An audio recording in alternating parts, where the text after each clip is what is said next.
Bueno, pues buenas noches, al menos aquí en España y cuando estoy grabando este vídeo. Espero que no se nos haga demasiado largo. Muchas gracias a todos por haber, sobre todo por las preguntas que me hacéis, ¿no? Que se percibe que habéis leído y habéis estado pendientes de la poesía de objetos, ¿no? Me pregunta Erkia, espero decir bien los nombres, que le ha encantado la poesía objetual, que la ha descubierto por primera vez, que cómo comencé a experimentar con ella, que si es paralela a mi poesía en verso, si es complementaria, si ese lenguaje de objetos significa que sobran las palabras ante ciertos temas. Bueno, en primer lugar me alegra mucho que hayáis descubierto ese mundo de poético y haber ayudado a ello. Hay referentes en España como Joan Brossa, que yo sigo, también lo hay en la cultura francesa como Marcel Duchamp, ¿no? Yo comencé un poco por casualidad. Había temas que la poesía tradicional, la poesía en verso, me sentía incómodo a lo mejor para tratarlos, ¿no? Y necesitaba expresarme de otro modo. Y esa poesía de objetos me abría mejor camino en expresividad, de crítica social, y donde la poesía escrita podía quedar como algo panfletario.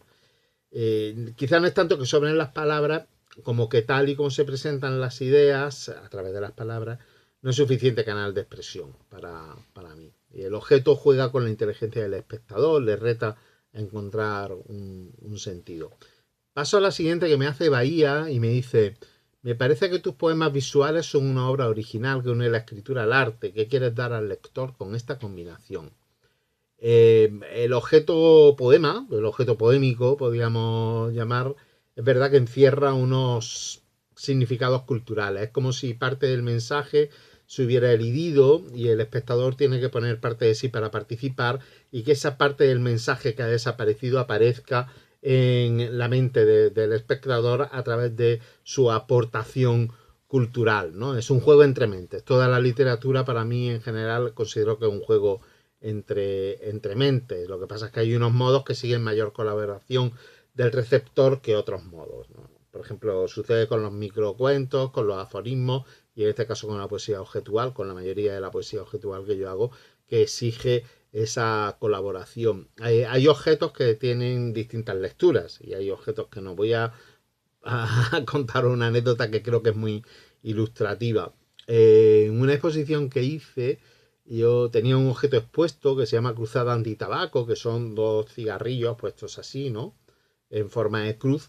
Y recuerdo que un padre con una hija que llevaba en brazos se queda mirando el objeto y le dice a la niña, ¿ves? El tabaco mata.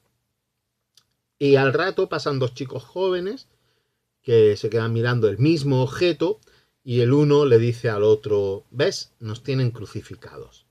Creo que es muy explícito, ¿no? No solo que cada objeto sería interpretado de manera distinta por una persona, de manera diferente, por supuesto, según la cultura. Una cultura que no conozca el tabaco no entendería el objeto siquiera, ¿no? Sino que dentro de una misma cultura las corrientes de pensamiento propician interpretaciones que son totalmente dispares.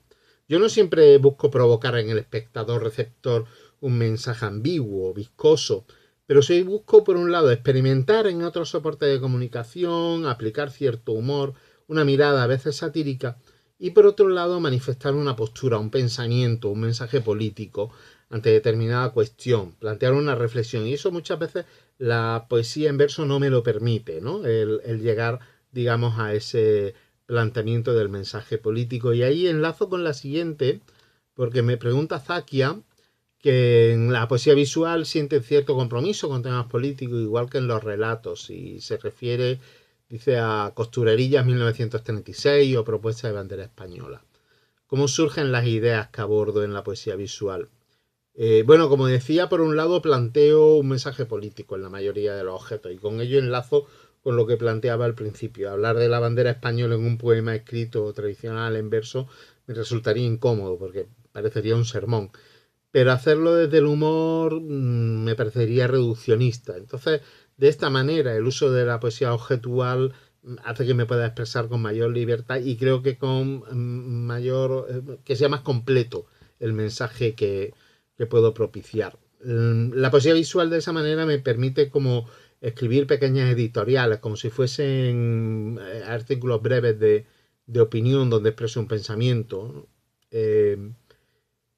La poesía en sí, la poesía en verso, eso no me lo permite del todo. O al menos como yo sé escribir poesía, que eso también puede ser una limitación mía, ¿no? Sí, es curioso que el mismo tema de costurerillas lo utilicé también para una canción que canta un amigo cantautor, ¿no?